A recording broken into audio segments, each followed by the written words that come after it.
2002 गुजरात दंगा को नीरवता भंग करिसेंती केंद्र गृहमंत्री अमित शाह एक जातीय गणमाध्यम संस्था को दंगा नहीं साक्षात्कार देइछंती। मुख्यमंत्री ने बार बार शांति की अपील की थी। कोर्ट ने ये तय किया घटनाएं मतलब ट्रेन जलाने की घटना के बाद जो दंगे हुए वो सुनियोजित नहीं थे, स्वप्रेरित थे। ये भी कोर्ट ने आज जजमेंट में कह दिया। और तहलका द्वारा किए गए स्ट्रिंग ऑपरेशन को भी कोर्ट ने खारिज कर दिया, क्योंकि इसका आगे पीछे का पूरा फुटेज जब आया तब मालूम पड़ा कि स्ट्रिंग ऑपरेशन पॉलिटिकली मोटिवेटेड है। सेना को बुलाया नहीं गया इतनी देर तक, 3 दिन नहीं बुलाया गया। आज सुप्रीम कोर्ट ने कहा देयर वाज नो डिले। लेकिन क्या सेना, अगर आप उस वक्त होम मिनिस्टर होते, गृह मंत्री होते, तो क्या आप सेना को बुलाते नहीं जल्दी? नहीं, जहाँ तक गुजरात सरकार का सवाल है, हमने कोई लेट लतीफ़ी नहीं करी थी। जिस दिन गुजरात बंद का ऐलान हुआ उसी दोपहर को हमने सेना को बुला लिया था। सेना को पहुंचने में थोड़ा समय लगता है। आप हमारा हिसाब मांगती है, मांगना भी चाहिए, मुझे जवाब भी देना चाहिए, परंतु मैं क्लियर कर दूं, जहाँ तक गुजरात सरकार का सवाल है, एक दिन की भी देरी नहीं की है। रिकॉर्ड बहुत स्पष्ट है, कोर्ट ने भी इसको अप्रिशिएट किया है। परंतु दिल्ली में सेना का मुख्यालय है, दिल्ली में इतनी सेना है, जब इतने सारे सिख भाइयों बहनों को मार दिया, 3 दिन तक कुछ नहीं हुआ। कितनी एसआईटी बनी? हमारी सरकार आने के बाद एसआईटी बनी। कितनी अरेस्ट हुई? इतने सालों तक सिख नरसंहार में विपक्ष की सरकारें रही, कभी अरेस्ट नहीं हुई।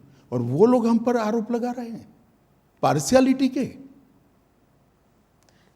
आप और मोदी जी दोनों कहते हैं कि इट वाज अ टैक्टिक या फिर कह दीजिए कंस्पिरेसी कि गुजरात को एक बुरा नाम देने के लिए कि ये एक दंगाई प्रदेश है और बीजेपी जो है एक दंगाई पार्टी है।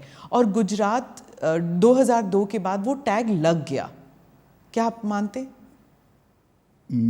मैं और मोदी जी नहीं कहते, भारतीय जनता पार्टी नहीं कहते कि हम पर टैग लगाने का झूठा प्रयास किया। अब सुप्रीम कोर्ट भी कहती है कि झूठा टैग लगाने का प्रयास किया। आप लोकतंत्र में संविधान को भी नहीं मानेंगे, सुप्रीम कोर्ट को भी नहीं मांगेंगे। पॉलिटिकल स्टेटमेंट सच्चे या सुप्रीम कोर्ट का सब एविडेंस एप्रिशिएट कर कर लिया गया फैसला सच्चा, ये देश की जनता ने तय करना पड़ेगा। आप जैसे पत्रकारों ने भी तय करना पड़ेगा। और अगर ये मत बनता है कि सुप्रीम कोर्ट का एप्रिशिएट हुआ एविडेंस एप्रिशिएट करने के बाद दिया गया फैसला सच्चा है, तो अब क्वेश्चन उठाने चाहिए। पत्रकारों की जिम्मेदारी है, जिन्होंने आरोप लगाए थे उनके ऊपर पूछना चाहिए उनको कि क्या आधार था ये आरोप का, और आधार था तो क्यों नहीं गए सुप्रीम कोर्ट में। आपने एनजीओज का जिक्र किया, कौन से एनजीओज हैं, क्या किया उन्होंने? देखिए, मैंने बहुत हरीडली जजमेंट को पढ़ा है, मगर इसमें तीस्ता सेटलवाड का नाम बहुत स्पष्ट दिया है।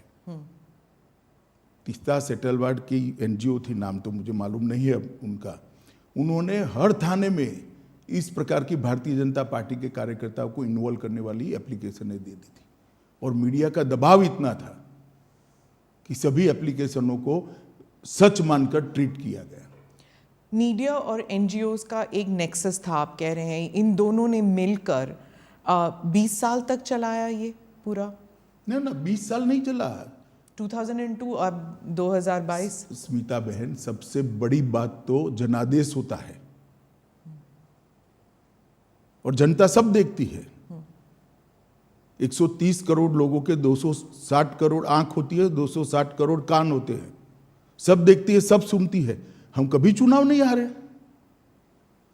जनमानस ने, जनता ने कभी भी ये आरोप को स्वीकारा नहीं। मीडिया, एनजीओ और हमारी विरोधी पॉलिटिकल पार्टी आरोपों को चलाते गई। एक चला दिया कि सीडी के बारे में, सीडी लेकर राहुल शर्मा चले गए। वहां पर नोटिंग है, नोटिंग साइड पर रोज काम है, उसने अपने रिकॉर्ड में रखा है, कोई कानून को नहीं तोड़ा है।